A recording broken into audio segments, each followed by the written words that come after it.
Welcome.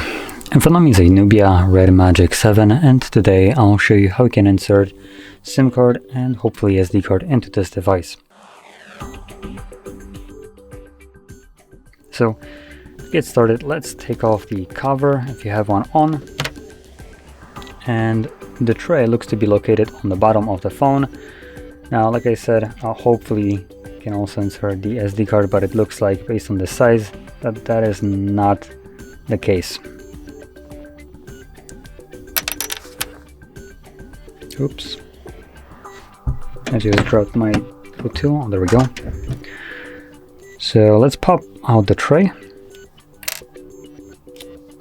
and as you can see on the tray you have space for SIM card on either side, so you can obviously use one SIM card or two on either side, but I'll be occupying only one of them. And from there, insert it back into the phone.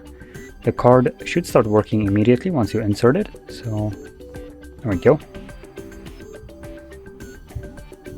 So there we go, that's all you need to do to get your card working. So anyway, if you found this very helpful, don't forget to hit like, subscribe, and thanks for watching.